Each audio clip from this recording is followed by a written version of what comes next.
Et aujourd'hui on se retrouve pour une nouvelle vidéo. Donc malheureusement je vais pas pouvoir vous présenter le nettoyage de cette aire de chasse parce que j'ai filmé une vidéo et mon téléphone m'a dit au dernier moment qu'il n'y avait plus de place. Donc qu'il n'a pas enregistré la vidéo. Donc c'est pas grave, je vais vous faire un récapitulatif. Bon. Vous avez compris, j'ai la flemme de le dire le mot.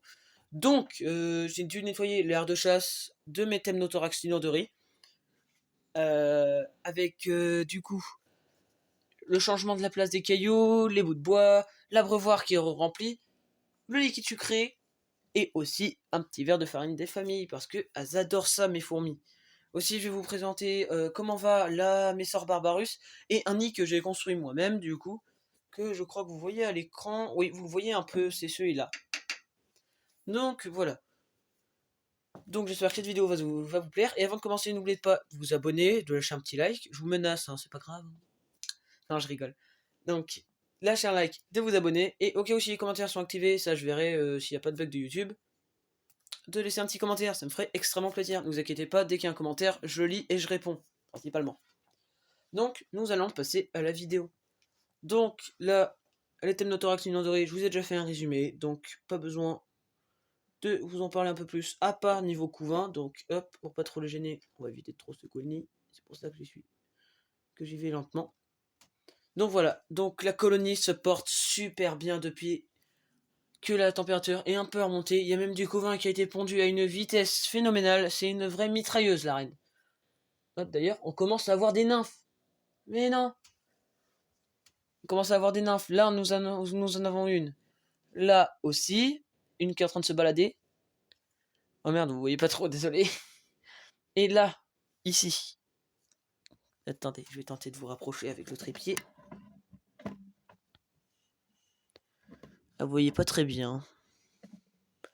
Ah si, normalement là, vous voyez bien. Mais bon, ça veut dire que les nouvelles naissances vont pas tarder. Ça, je suis vraiment content. Dans 1-2 semaines, j'ai de nouvelles ouvrières, voire une semaine. Oh, il y a même trois nymphes. Oui, c'est une espèce qui fait des nymphes, j'avais zappé. Donc voilà, là nous avons toute la colonie dans un seul tube. Et attention mesdames et messieurs, parce que de base, les fourmis, elles étaient là, et du jour au lendemain, elles se sont décidées, parce que j'avais changé le tube du bas, de remonter. Je ne sais pas pourquoi. Donc après, elles font ce qu'elles veulent, hein, moi je m'en fous, du temps qu'elles restent dans leur nid et qu'elles s'échappent pas. Tout va bien. Hop, donc maintenant nous allons voir la Lasius. Donc la Lasius qui avait perdu ses ouvrières, je ne sais pas si je vous l'avais dit. Mais bon, là voilà. Nous voyons la reine qui est là.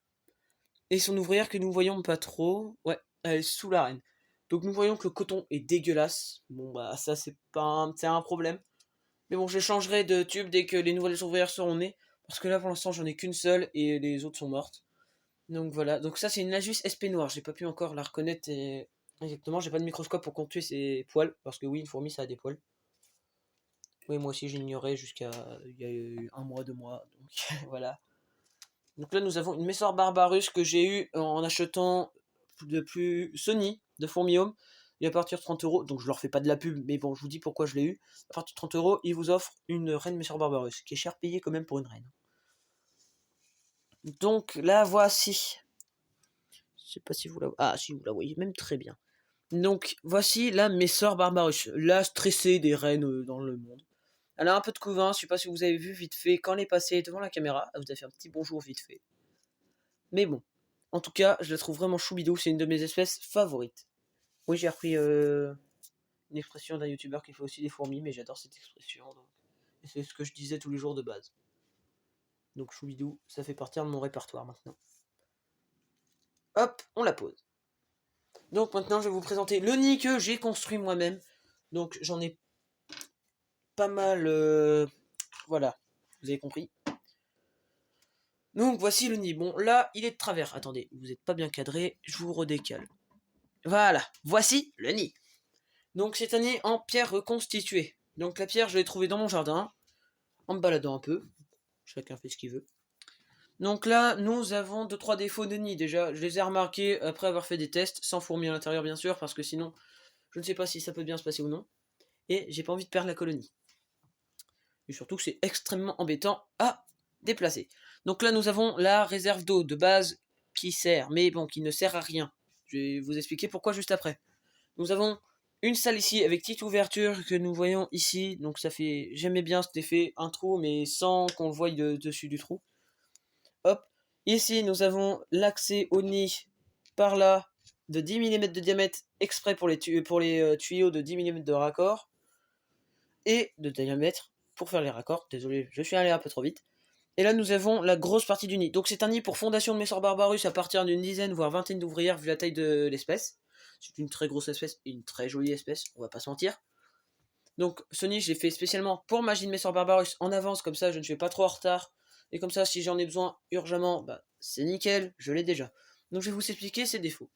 Donc le défaut c'est que dès qu'on met de l'eau ici, l'eau ne se propage pas partout. Ce qui est vraiment embêtant pour une espèce comme les Messor Barbarus qui ont besoin entre 60 et 70% d'humidité dans le nid.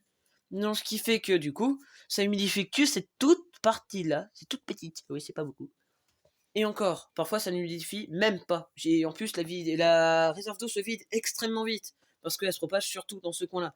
Donc du coup j'ai eu l'idée de démonter le nid un jour. De toute façon je ferai une vidéo. Donc de démonter le nid, prendre la Dremel et faire des petits canaux tout au niveau là où je veux humidifier. Donc je pense que je vais humidifier surtout par là. Je pense que là ça sera la salle du couvent en allant faire des petits canaux. Et un peu par là. Comme ça l'eau dès que je la mettrai là, elle ira un peu partout. Et ça sera nickel. En tout cas ce nid il me plaît vraiment bien. Niveau sa forme et tout. C'est mon deuxième prototype. Donc maintenant c'est plus un prototype, c'est un nid. Parce que mon premier c'est le prototype 001. Oui, je pense que je vais en faire une centaine, c'est pour ça que j'ai mis 2 zéros avant. Donc, ce nid est composé facile. Deux vis de 8, assez longues, tige filetée, avec des rondelles. Alors, je sais pas si c'est de la tige filetée, mais j'appelle ça comme ça parce qu'il y a des petits ronds comme ça. Donc, voilà. Des vis de 8 avec des rondelles qui vont avec. Des rondelles des deux côtés et des boulons avec caoutchouc à l'intérieur pour éviter que quand ça tremble, parce que parfois, imaginons, bah, c'est ce que j'ai compris, c'est ce que mon père m'a expliqué avec ses boulons, c'est que dès que ça tremble, imaginons sur une machine, bah le caoutchouc va absorber les vibrations, et ce qui fait que du coup, je sais pas trop comment l'expliquer, désolé, les petits boulons là, ils ne se dévissent pas trop. Bah, ils se dévissent même pas du tout. C'est pour ça que j'ai pris cela. Et aussi, et les rondelles sont. Vous allez me dire, oui, t'as pas besoin de rondelles, justement, j'y viens. Les rondelles sont faites exprès pour un seul truc. C'est pour pas casser la pierre, parce que j'avais pas envie. Ça répartit le poids. C'est fait exprès. Donc voilà. Donc j'espère que cette vidéo vous aura plu. Donc on avait dit déjà au début de la vidéo, n'oubliez pas de vous abonner, de lâcher un petit like. Et si les commentaires sont disponibles, on verra ça dès la sortie de la vidéo. De lâcher un petit commentaire. N'oubliez pas, je les lis tous, je réponds à tous. Et en plus, je les like. Et je mets même, tiens, et je les épargne pas, mais je mets, tu sais, vous savez, mon petit logo avec un petit cœur. Voilà, je mettrai ça. Donc, j'espère que cette vidéo vous aura plu. Je vais pas vous refaire la chanson, mais bon, voilà. Donc, c'est une passion, comme certaines personnes, c'est original. Et n'oubliez pas de vous abonner. Oui, je vais vous refaire la chanson 150 000 fois dans ma vie.